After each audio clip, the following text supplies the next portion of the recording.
Y'all ready for more Tubi movie mess? It's so gay-coded, I think Tyler Perry was involved in the making of the film. Meet Isabella, a trans woman, financial analyst, and survivor of something she's still trying to bury. She's doing her best to hold it together after a near-fatal breakup with her ex Derek. But when a critical mistake in her report nearly costs her job, the cracks start to show, just like the cracks in her voice.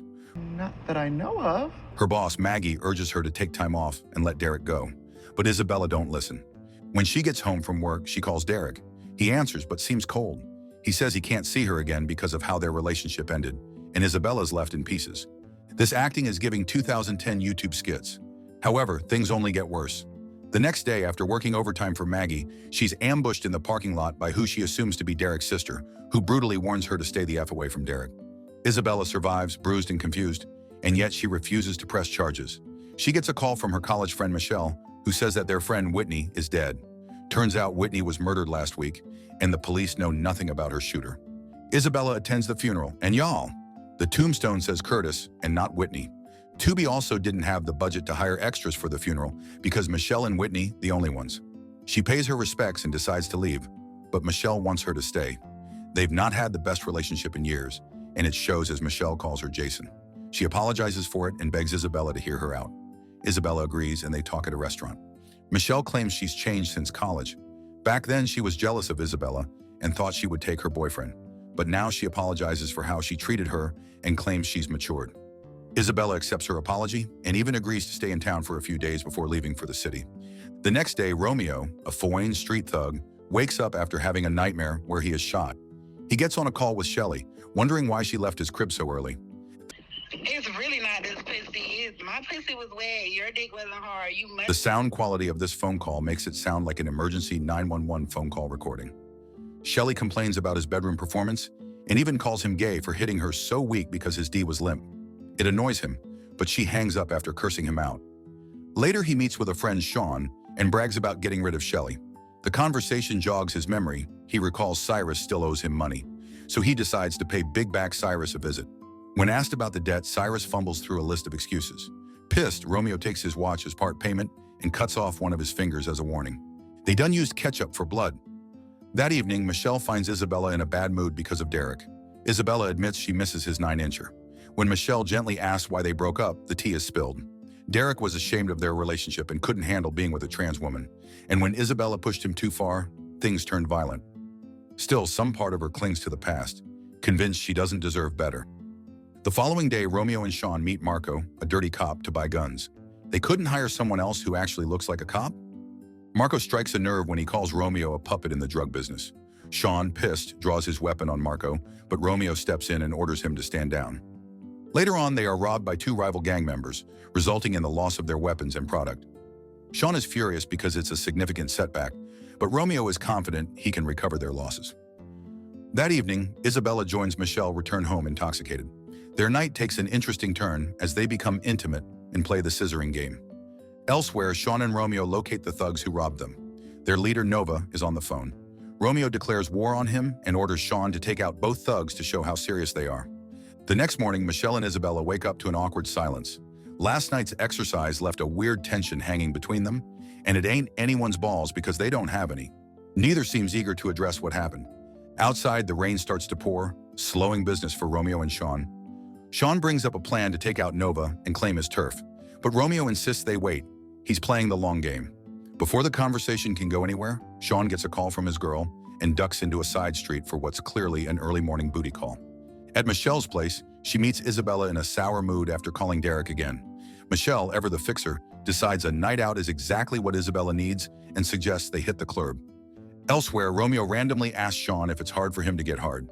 Sean laughs it off, and Romeo, clearly embarrassed, tries to cover it up by saying everything's just fine down there. That evening, Michelle and Isabella pull up to the club and are welcomed by the host, Parker. A while later, Romeo arrives with Sean, and the club gets lit. All that butt shaking gets Romeo interested in Isabella, but Parker tells him that she's packing some major heat. He can't believe it, only because he hasn't heard Isabella's raspy voice. Regardless, he likes her, but buries it so Sean doesn't find out. Unfortunately, the atmosphere changes when Nova arrives at the club. Because of him, Romeo and Sean cause a scene, but Parker intervenes and prevents them from measuring their D sizes. He allows Nova into the club, but some girls feel unsafe and decide to leave. In the process, Isabella forgets her purse, and Romeo sees it as a chance to talk to her. However, he fails to get her name and number. After that, Michelle assumes Isabella lied to Romeo about her gender. This pisses Isabella off since she does not want to go through the burden of introducing herself as trans every time. Isabella is right, because everyone would clock it right away regardless. The following day, Isabella becomes frustrated with Michelle's BS and wants to go back home to her city. She says her life as a trans woman is difficult. She fears men will abandon her once she reveals the truth. Feeling guilty, Michelle pleads with her not to leave, and Isabella agrees to stay. That afternoon, Sean drives Romeo around, both on the lookout for Cyrus. But the moment Romeo spots Isabella walking down the street, he quickly comes up with an excuse to get out of the car. He approaches her, smooth as ever, and finally gets her name. Unfortunately, Romeo got to go back to work and hops back in the car. While Sean drives, he brings up the Nova situation again. He's getting tired of waiting and wonders if Romeo's scared to make a move. Romeo, not one to let his pride take a hit, doubles down and says he'll handle Nova soon. To show he's serious, he tells Sean to pull up on Marco and lock in new suppliers. But things don't go as planned. Marco barely has anything left to sell. Marco demands a ridiculous price for what little product he has left. This annoys Sean, who begs to kill him instantly, but Romeo intervenes. Meanwhile, Isabella opens up to Michelle about Romeo. She admits she likes him, but is worried he doesn't even remember her. They went to the same high school. Michelle doesn't hold back, saying even if he does, he probably wouldn't make it public. She doubts he'd ever give Isabella the kind of love a real girl deserves.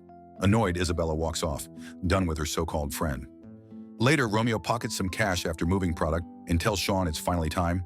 They'll take out Nova next week. On his way out, he swings by a store and spots Isabella. Without wasting time, he asks to take her out. She's busy that night, but agrees to an impromptu date during the day. Their date is supposed to be at a Chinese restaurant, but it literally looks like someone's breakfast nook at their house. The date starts chill, good vibes, no pressure. But underneath the surface, Isabella's struggling to tell him the truth about herself. Eventually, she finds the courage and opens up.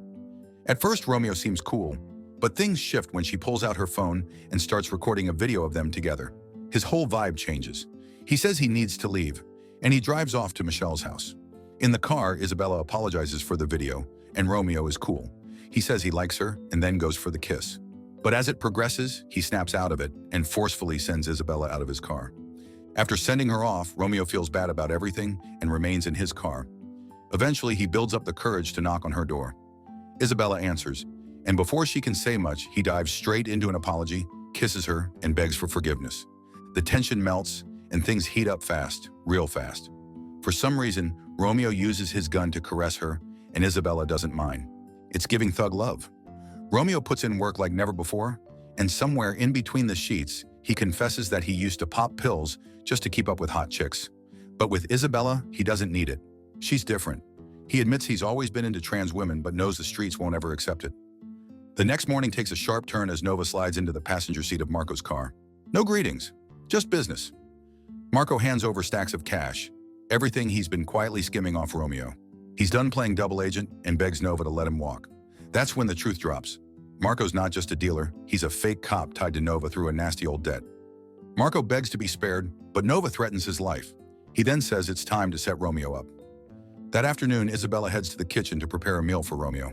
Michelle appears excited for Isabella, but the mosquito-breasted Michelle the type of friend to pray for Bestie's downfall. She steps outside and calls Derek. Meanwhile, Isabella calls Romeo and invites him over. He says he will arrive in the evening, and Isabella looks forward to it. After the call, Sean catches him smiling, but he says nothing about Isabella.